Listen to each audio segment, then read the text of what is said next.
திரு காமிஸ், உங்ககிட்ட இருந்தே தொடங்கலாம்னு நினைக்கிறேன். முதலமைச்சர் விஜய் இன்று அறிவித்திருக்கிறார். பாராட்டக்கூடிய அறிவிப்புகள் தான், ஆனாலும் எதிர்க்கட்சிகளுடைய விமர்சனத்திற்கு ஆளாகிவிட்டார் முதலமைச்சர். என்ன காரணம்?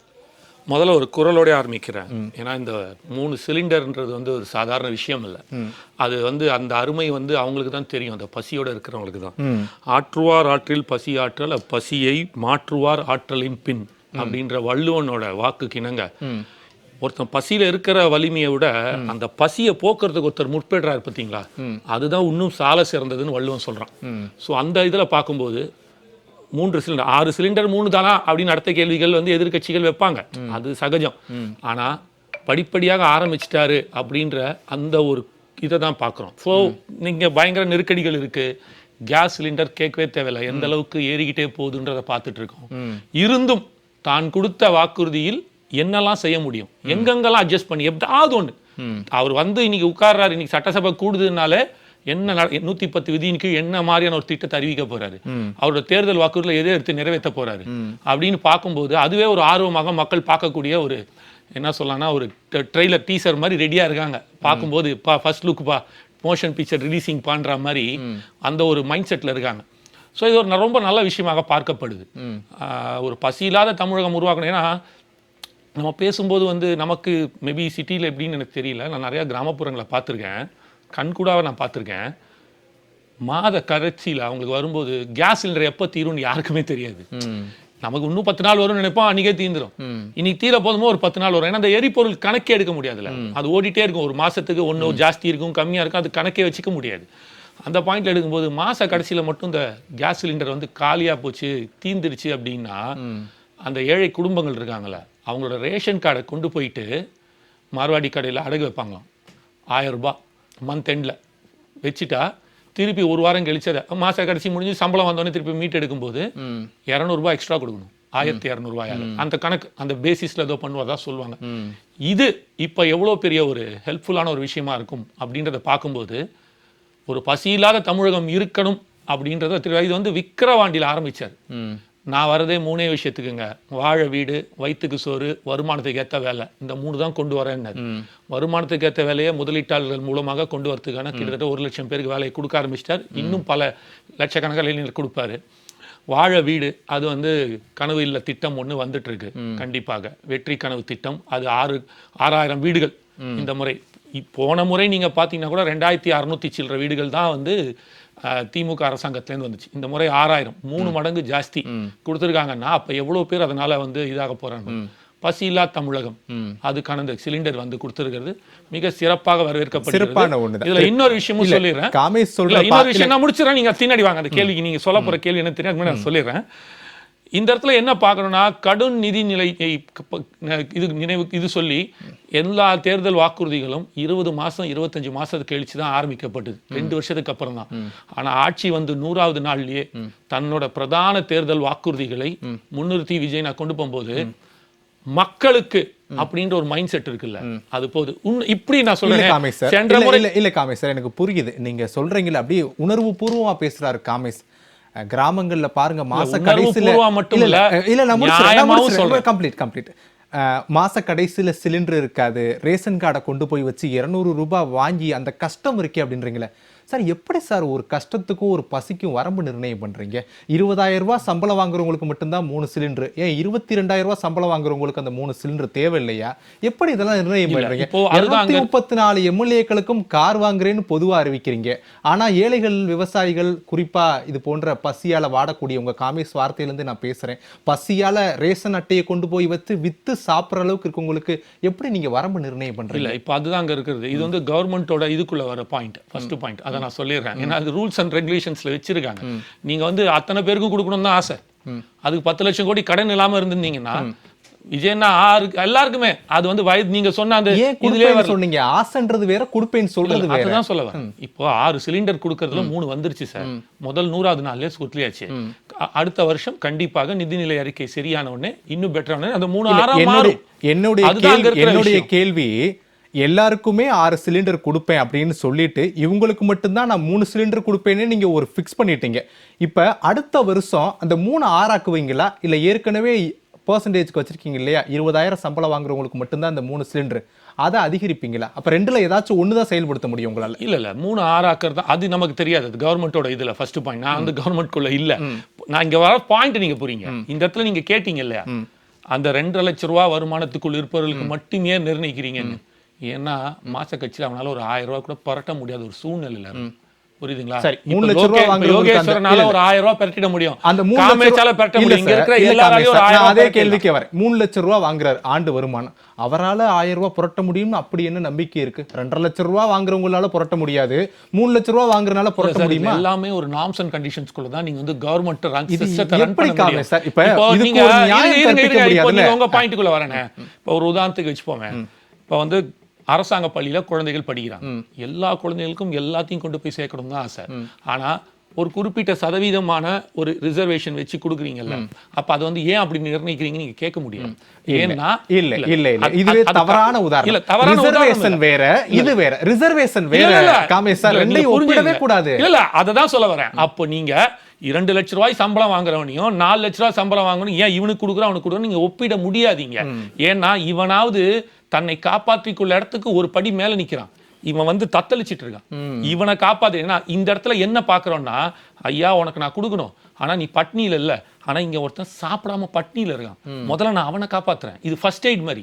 புரியுதுங்களா? இப்போ ஒரு இஷ்யூ நடக்குது, எனக்கு அதெல்லாம் புரிஞ்சிருச்சு, எனக்கு புரிஞ்சிருச்சு. ஒரு விபத்து நடக்கிறது, அந்த விபத்தில் உயிருக்கு போராடி கொண்டிருப்பவர்களுக்கு தான் ஃபர்ஸ்ட் எய்ட். ஃபர்ஸ்ட் கொஞ்சம் முன்ன பின்ன இருக்கிறவங்களுக்கு ஓகேப்பா வெயிட் பண்ணுங்க அப்படின்னு ஒரு டாக்டர் பாப்பாங்கல்ல, எந்த உயிர் போராடி கொண்டிருக்கிறதோ, எந்த உயிரை காப்பாற்ற வேண்டுமோன்னு ஒரு புரோட்டோகால் மாதிரி, புரோட்டோகால் சொல்லலாம் அதை, இல்லைன்னா அதை தாண்டி முதல் இது கொடுக்குறாங்க இல்லையா, முதல் கவனம், அந்த கவனமாக தான் இதை பார்க்கிறோம். இங்க என்னன்னா, தமிழகத்தில் அனைவரும் பசி இல்லாம இருக்கணும் அப்படின்னா, தனி ஒருவன் உணவிலேனே இந்த ஜெகத்தினை அழித்திடுவோம் நான் பாரதி, புரியுதா? தனி ஒருவன் தான் சொன்ன. அப்போ ஒருத்தன் கூட பசி இல்லாம இருக்க கூடாது போது இங்க அதை கொண்டு வருவோம். 2.5 லட்சம் மக்கள்ல இருக்கு, நீங்க கேட்டீங்களா? 4 லட்சம் ரூபாய் சம்பாதிக்கலாம் சாப்பிடுறான், ஆனா 2.5 லட்சம் ரூபாய் சாப்பிட முடியல அந்த குழந்தைகள், அந்த பாட்டி. அதை கிளியர் பண்ணுவோம். அடுத்தது இங்க வருவோம், படிப்படியா தானே கொண்டு வர முடியும். நீங்க ஆரம்பத்துல இந்த கேள்வி கேட்டுட்டு இருக்கீங்க, தகுதியானவர்களுக்கு 6 சிலிண்டர் தான் அண்ணா சொன்னாரு, அனைத்து குடும்பம்னு சொல்லல. அது என்னைக்கு சொன்னார் அப்படின்னா, மார்ச் 7ஆம் தேதி அன்னைக்கு மகளிர் தின இதுல வந்து அவர் வாழ்த்துக்கள் சொல்லும் போது அதுல சொன்னாரு, தகுதியானவர்களுக்கு 6 சிலிண்டர் சொல்லி. இந்த நிகழ்ச்சி முதல் சுற்றுல அனைத்து மகளிர்னு எங்க சொன்னாங்க? நான் கூட கேட்டேன், மேனிஃபெஸ்டோல இருக்கா? நம்ம அதுல இருந்தே தொடங்கிடலாம். இருக்கு. அதாவது 10 உத்தரவாதங்கள் அண்ணன் கொடுத்தாரு. சரி, அந்த 10 உத்தரவாதங்கள முதல் உத்தரவாதம் வந்து பெண்கள் பொருளாதார அதிகாரம்.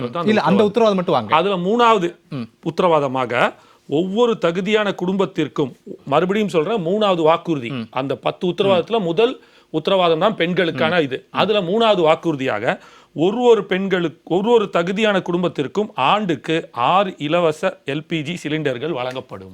அன்னபூரணி திட்டம்னு சொல்லி ஒரு ஹெடர் போட்டு கொடுத்தாங்க இல்லையா, அந்த குறிப்பிட்ட அம்சத்தை படிங்களே. அதுலதான் வந்திருக்கு, நான் அதை தான் எடுத்தேன். இப்போ இன்னொரு விஷயம் வர அண்ணா சொல்லும்போது சொன்னாரு, ஏகப்பட்ட குழப்பங்கள் இருக்கு, உஜ்வாலா திட்டம் ஒண்ணு இருக்கு, அதுல பண்றாங்க, இவங்க இதோட சேர்க்க போறாங்களா?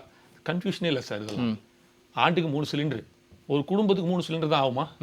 குறைஞ்சபட்சம் ஒரு 6 சிலிண்டராவது ஆகும். 2 மாசத்துக்கு ஒரு சிலிண்டர் வச்சுட்டா கூட 6 சிலிண்டர் ஆகும். 3 சிலிண்டர் இலவசமா வாங்குவாங்க.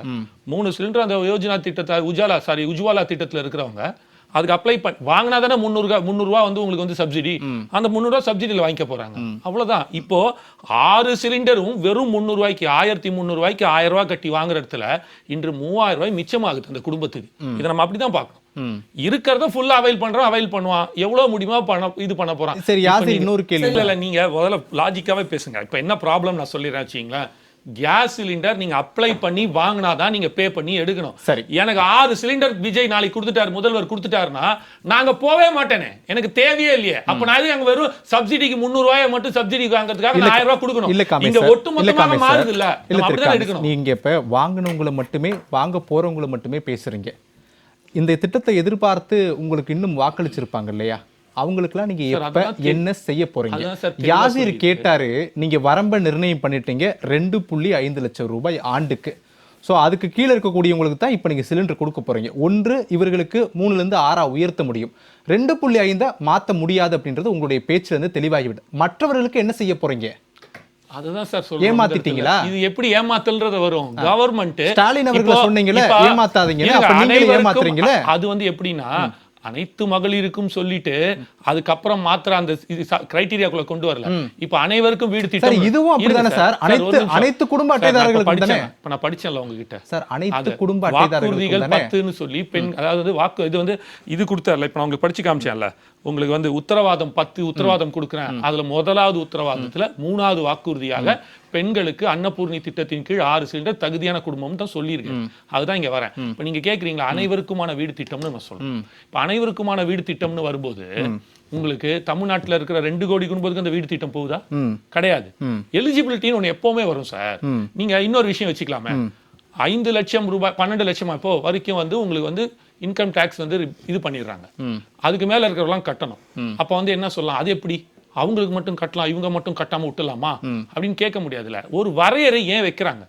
அது ஏன் வைக்கிறாங்கன்னா அவர்கள் மேலும் வளர்ந்து வர வேண்டும். அதை விட்டுட்டு, ஏன்னா அது ரொம்ப மோசமான ஒரு சூழ்நிலையில இருக்கு. பசி அண்ணா சொன்னாரு, இத வந்து செலவு பண்றதுக்கு ஹெல்த் வந்து ஒரே நிமிஷம் முடிச்சிடுறேன். இந்த திட்டத்துல மட்டும் இல்ல, நீங்க பயிர் கடன் தள்ளுபடி செய்வேன்னு சொன்னீங்க. அப்ப ஏன் சார் முன்னாடியே சொன்னீங்க? ஏன் முன்னாடியே சொன்னீங்க? கவர்மெண்ட்ல எல்லாமே நீங்க கவர்மெண்ட் இல்ல சார் நான் காமி சார் நான் சுருக்கமா முடிச்சிடுறேன். 4 விருந்தினர்கள் இருக்காங்க. இன்னும் தாவேக்காவுடைய தேர்தல் வாக்குறுதி அறிக்கையில 2வது பக்கத்துல 10.75 லட்சம் கோடி ரூபாய் தமிழ்நாடு அரசிற்கு கடன் இருக்கிறது. இந்த கடன் சுமை வர இருக்கக்கூடிய அரசுக்கு ஒரு பெரும் பொருளாதார சுமையாக மாறும். அதில் எந்த மாற்று கருத்தும் இல்லை. ஆனால் இதையெல்லாம் நாங்கள் சாக்குப்போக்காக சொல்லாமல் அனைத்து திட்டங்களையும் நாங்கள் தமிழ்நாட்டு மக்களுக்கு செயல்படுத்துவோம். இப்படிக்கு உங்கள் அன்புடன் திரு விஜய் அப்படின்னு போட்டுருந்துச்சு இல்லையா? இப்ப அதே தான் கேட்கிறேன். சாக்கு போக்கு சொல்லி நீங்க அந்த திட்டத்துல 3 தான் கொடுப்பீங்கன்னு சொல்றீங்க. விவசாய கடனை 75,000 தான் தள்ளுபடி பண்ணுவேன்னு சொல்றீங்க. இதெல்லாம் ஏன் கேட்கிறேன் சொல்ல வரல. இப்போ நீங்க படிப்படியா கொண்டு வர்றாரு. முதல்ல எவ்வளவு விவசாய கடன் இருந்துச்சு, அப்புறம் ஏத்துனாரா இல்லையா? இப்ப 3 கொடுத்திருக்காருல, 6 மாத்துவாரா இல்லையான்னு பாருங்க. நீங்க ஒரு விஷயத்தையும் படிப்படியா தான் கொண்டு போறாரு. இப்ப நீங்க மகளிர் வந்து அனைத்து மகளிர்களுக்கும் பேருந்துக்குள்ள வரல. அதான் பேருந்து தமிழ்நாடு ஃபுல்லா நீங்க இப்ப எப்படி இருங்க சார். இப்ப என்ன பண்ணிருக்காரு? என்ன ஒரு குறிப்பிட்ட அளவு கொடுத்திருக்காரு. மீண்டும் அடுத்த சட்டத்துல வரும்போது அதையும் கொண்டு வருவார் தான் சொல்ல வரோம். எங்கேயுமே வந்து இங்க நிறுத்த போதுல படிப்படியாக கொண்டு வந்திருக்காங்க. செதுக்கிட்டு வர்றாரு சார் கொஞ்சம் கொஞ்சமா தமிழ்நாட்டை வெற்றி தமிழகமாக. ஒரே ஒரு விஷயத்தை மட்டும் முடிச்சிருக்காரு. அண்ணா சொன்னாரு, இதெல்லாம் செலவு பண்றதுக்கு மருத்துவமனை சீராக்கிட்டு போயிடலாம், பிரச்சனையே இல்லைன்னு. நீங்க மருத்துவமனை எப்படி வேணாலும் வச்சுக்கோங்க, உலகத்தர வாய்ந்தல வச்சா கூட அவன் ஹெல்த் இஸ் வெல்த்னு சொல்லுவாங்க. அவன் பசி இல்லாமல் அவன் ஆரோக்கியமாக இருந்தால் அந்த மருத்துவமனையே தேவை கிடையாது. அந்த நோக்கி தான் நாங்க ஃபர்ஸ்ட் பயணிக்கிறோம். இருந்தாலும் இது அடுத்த கட்டமாக தான் பார்க்கிறோம். அப்படிதான் நம்ம எடுத்துக்கணும். இதுக்காக வந்து அவன் பட்னியில இருந்தான்னா நீங்க உலகத்தர மருத்துவமனை வச்சா உசுரை காப்பாற்ற முடியாது. சரி, ஓகே. அவன் வந்து வியாதியும் இதுவும் நிறைய காமிஸ்ட் முடிச்சிடறேன். காமிஸ், இப்ப நீங்க பேசும்போது ஒரு இடத்துல உறுதியா சொன்னீங்க, தகுதியுள்ள குடும்பங்களுக்கு தகுதியுள்ள பெண்களுக்கு. அப்படிதாங்க டிவிகே உடைய மேனிஃபெஸ்டோல இருக்கு அப்படின்னு. காமிஸ், இங்க பாருங்க, டிவிகே உடைய மேனிஃபெஸ்டோல மகளிர்ல 3வது நான் நல்லா படிக்கிறேன். இத்திட்டத்தின்படி ஒவ்வொரு குடும்பத்திற்கும் வருடத்திற்கு 6 கேஸ் சிலிண்டர்கள் கட்டணமின்றி வழங்கப்படும். நம்மை சீராட்டி வளர்த்த நம் தாய்மார்கள் வயிற்றில் பால்வார்க்கும் திட்டமாக இதை அறிவிப்பதில் தமிழக வெற்றி கழகம் தலை நிமிர்ந்து பெருமை கொள்கிறது. இது வந்து எதுல வந்திருக்கு? இது டிவிகே உடைய அபிஷியல் வெப்சைட்ல பதிவேற்றம் செய்திருக்கக்கூடிய மேனிஃபெஸ்டோ. அப்படியா? எனக்கு இதுல மாதிரி ஒன்று வந்துச்சு. சரி, எனிவே அந்த பாயிண்ட்ல இருந்து நான் முடிச்சுக்கிறேன்.